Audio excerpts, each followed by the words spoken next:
Hello guys! So, andito tayo ngayon sa aking mahiwagang cellphone. So, for today's video ay ituturo ko nga sa inyo kung paano mag-edit ng gamit yung InShot. So, hanapin lang natin ang InShot apps, then click, hanap tayo dito ng video na mai-edit natin.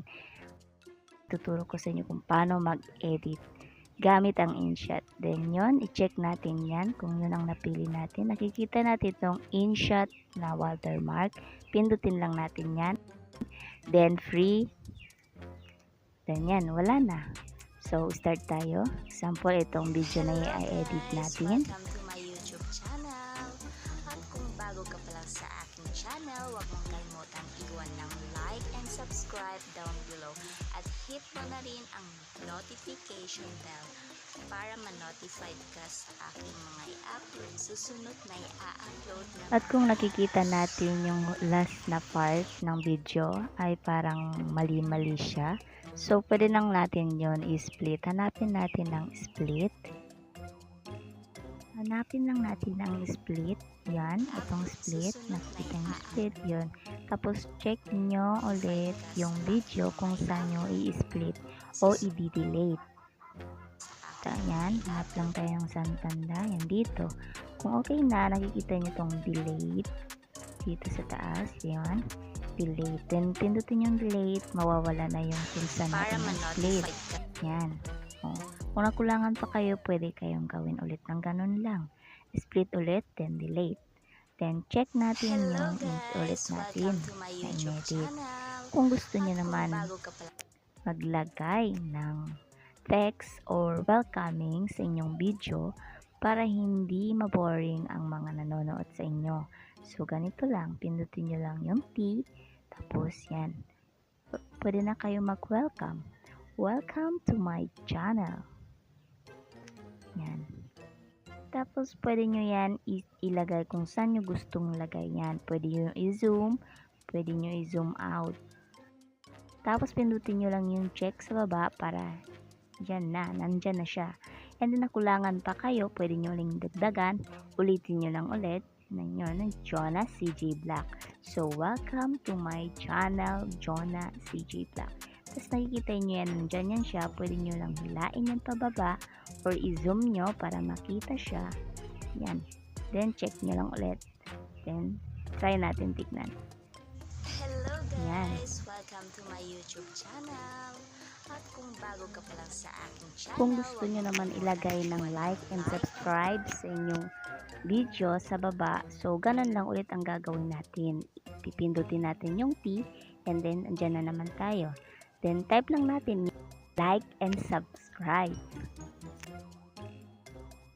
Then i-zoom lang natin para makita ang viewers mo. Kung nakulangan ka sa like and subscribe sa video mo, pwede mo siyang i-extend. Alain mo lang ito. Pindutin mo lang long press, tapos maputi na siya. Tapos, subscribe down below. At hit mo na rin ang notification bell para ma-notified ka. at kung gusto mo naman ilagay ng sticker, punta tayo dito sa unahan. So, nakikita mo tong may mukha dito. Ayan, pindutin mo lang yan. Yan, hanapin mo na yung gusto mong sticker. Example, ito lagay natin ng heart. Yan, heart.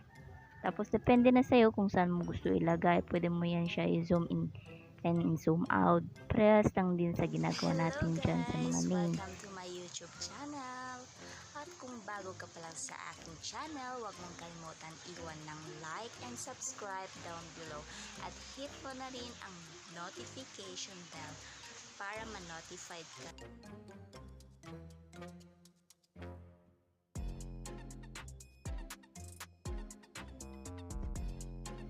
Kung gusto mo naman nilagay ng thank you or pagsasalamat dahil sa panonood ng video mo, ganito lang din ang gagawin mo.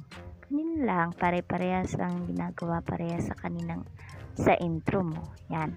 Thank you for watching.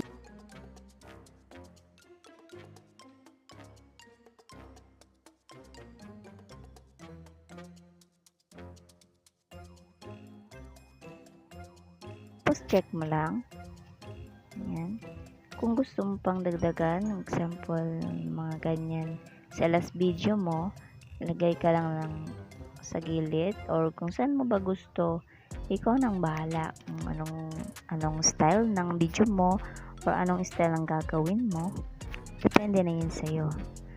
Kung para ma-attract naman yung mga nanonood sa mga video mo.